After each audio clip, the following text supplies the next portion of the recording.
हर साल ज्येष्ठ माह की अमावस्या को महिलाएं एक व्रत करती है, वट सावित्री व्रत। मित्रों, ये सिर्फ एक पूजा नहीं, ये एक संकल्प अपने पति की लंबी उम्र के लिए, एक सुखी वैवाहिक जीवन के लिए और एक नारी की शक्ति को सम्मान देने का पर्व है। लेकिन अगर आप पहली बार ये व्रत कर रही हैं तो कुछ गलतियां हैं जो आपको बिल्कुल नहीं करनी चाहिए।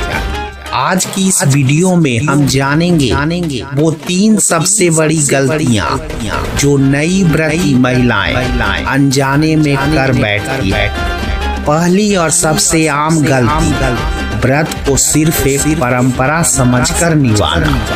बहुत सी महिलाएं बस इसलिए करती है क्योंकि सासू माँ ने कहा यह सब कर रहे हैं तो हमें भी करना है।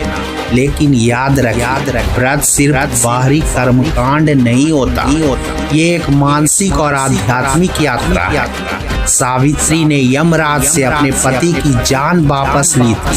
क्योंकि उसमें विश्वास, श्रद्धा और एक अटूट संकल्प। तो अगर आप व्रत कर रही हैं तो पहले उसके पीछे की भावना को समझिए, उस श्रद्धा और भक्ति के साथ कीजिए, तभी उसका असली फल मिलेगा।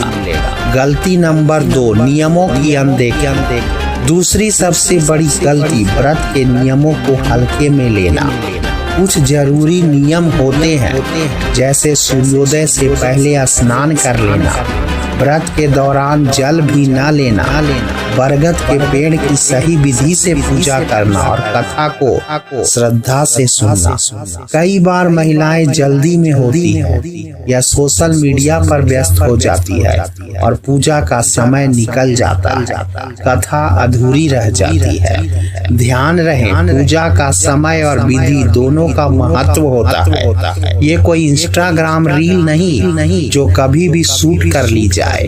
ये एक आध्यात्मिक कर्म है, जितनी सच्चाई से करेंगे उतना फल मिलेगा। गलती नंबर 3, मन से न करना। और तीसरी सबसे बड़ी गलती, मन से व्रत न करना। कई बार महिलाएं व्रत तो रखती है लेकिन दिन भर मन उदास होता है या वे दूसरों को दिखाने के लिए करती है।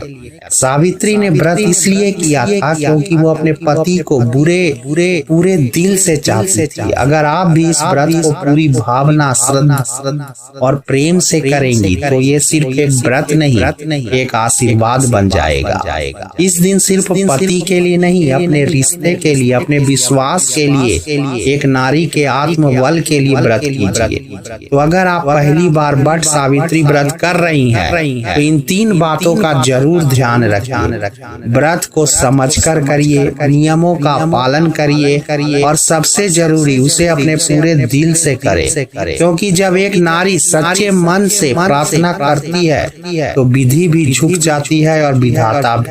अगर आपको ये वीडियो पसंद आई हो तो लाइक करें और ऐसे ही प्रेरणादायक कहानियों के लिए चैनल को सब्सक्राइब जरूर करिए।